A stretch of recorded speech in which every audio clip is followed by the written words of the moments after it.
Welcome to Let's Get Started. We're going to be painting a Sisters of Battle in some base colours of Cortex White, Wraithbone and Mephiston Red. We're going to start with the Cortex White, adding a bit of water to it to thin it out, and we are just going to slap it on. Now, I want to apologise now, folks, that the camera quality will change throughout. Still getting used to recording on my phone and the focusing, so hopefully it doesn't cause you too much trouble. But as you can see, we're just putting the white on as a sort of base, and we're putting this on anything that's sort of robe-like. Now you'll notice that we didn't put it on the front there. We're going to be putting a different colour there, and there we go. So just a nice little dash of white, just to sort of bring things out.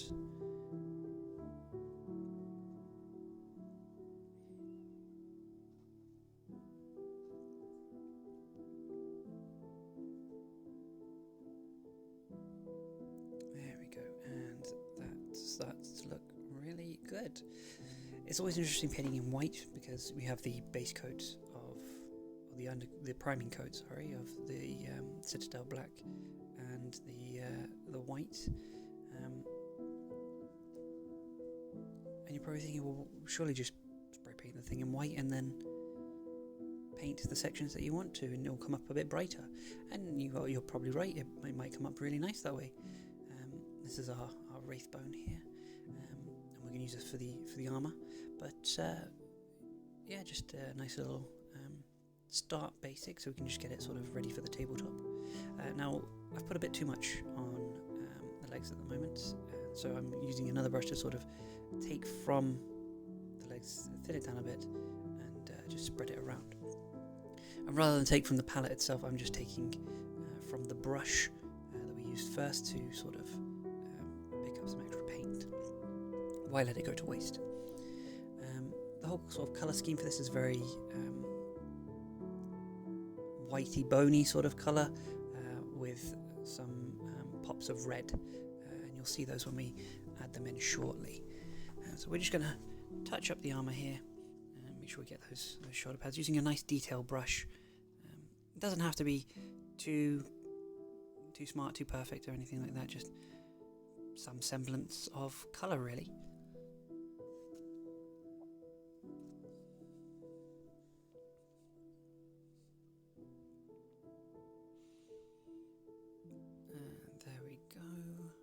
So we're turning the front armour into like a corset, so it sort of blends in with the fabric and the armour style that we're painting.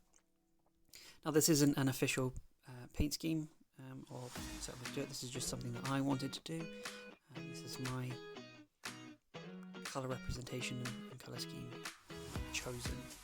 There is a faction of the Sisters of Battle that uses white and red specifically. I can't remember what they are, but I've decided to just spruce it up, make it my own. You know, these are my models, my little passion project, if you will. And I encourage you all to have a bit of a passion project. You know, something you just want to paint different to everyone else, because let's face it, the box art is the box art, and a little bit of variance and uniqueness, and that way if you're playing against someone in the same army, you can't, get your models mixed up. So right now I'm just sort of touching up on a few areas, making sure it's all okay, and here we go. So here's the Mephiston Red. Just focus for you, there you go. Okay.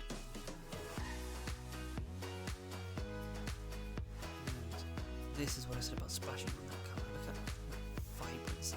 This is why I like the red against the white and the bone colour. It really does pop. And as you can see, I'm using quite a thick brush still. Switching down to the thin detail brush for the small spaces. It is quite thin paint, so I have watered it down just a little bit extra so that it can go into those recesses. And take my time just getting all the little little highlights. So the gloves and the front sort of cloth is what we're looking for. Those are the only sort of real highlights of red that we're going to have. And I figure they make a nice, great pop of colour against the white and the bottom.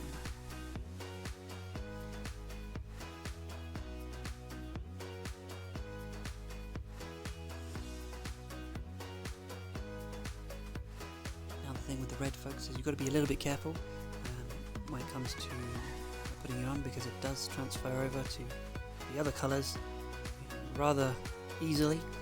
So maybe a quick way to correct any mistakes is just to get a plain brush, dip in some water and just thin that paint down as quickly as you can, and just soak it off.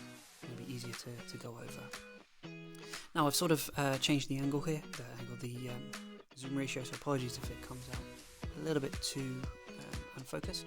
And all we're doing is we're just putting on a second layer of the sort of base coat, just to really make it stand out. We're getting all those little areas that just seem to hit the sunlight, if you will. So anything like behind the cape or behind the backpack won't necessarily be highlighted out too much, there'll be the more darker recesses.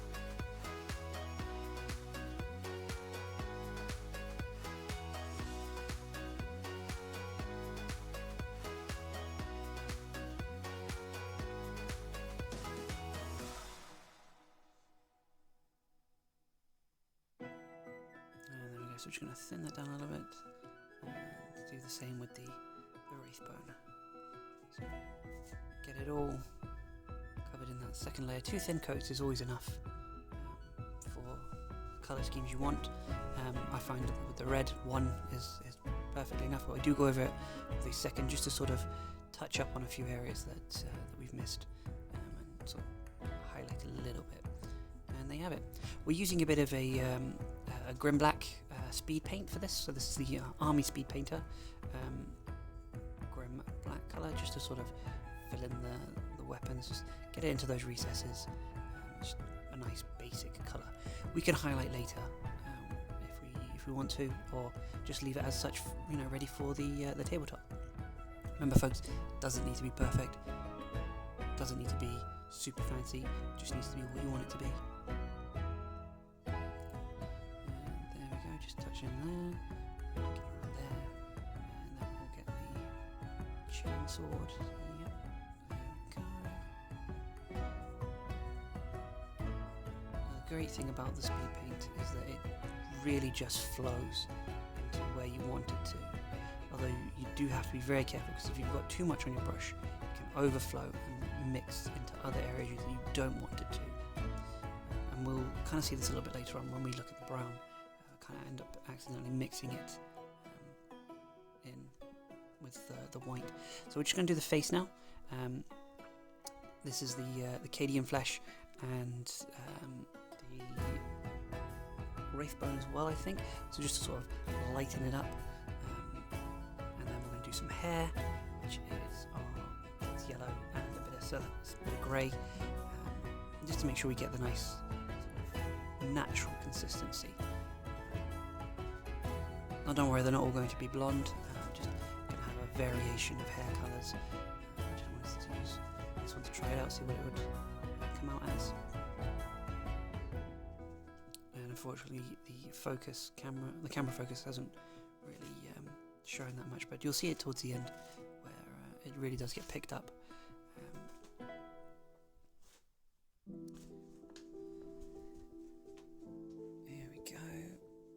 Now these are all the finer detail things, so we're using a very fine brush, and this is the brown, so this is hardened leather. Again, it's another speed paint, and as you can see, just popping it on, and I've put a bit too much on, and it's already started to seep into the side of the sleeve, as you can sort of just make out there. And there's me going in with a wet brush to try and thin it out, and then the dry brush to mop it up.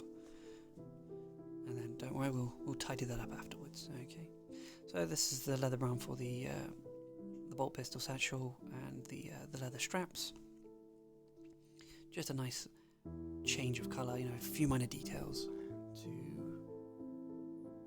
give it that little Now, I don't actually do the shoulder pads in this, so the insignias on the shoulder pads, I actually leave them blank, mainly because we're going to look at doing them in a later video. So this is just doing the base colour, and we're going to build up from here into highlights and dry brushes and what have you, and just to bring it out a bit more. And there we go, so here we go, just touching things up. And there we go, just getting the back, so all the little bits and bobs that need to be taken care of.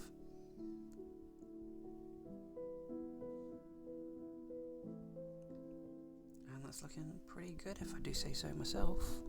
Just get some of those insignias on the chest, so sort of breathing apparatus as well as the little eye insignias. Again, apologies for the lack of focus on the camera. I think I'm just holding the model too close to it. One of the downsides to recording on a phone is you still need to see it from a certain distance. There we go, and just spin that around. Oh, sorry, you can't see, folks. There you go. I do that a lot to take it out of camera, so something I'm working on personally to try and make these videos better. And there we sort of have it. It's just all those little bits and bobs. I'm just going to touch up on the inside of that sleeve there, just to make sure everything's okay, and get into those little messy spots that we made throughout this. And there we go. What do you think?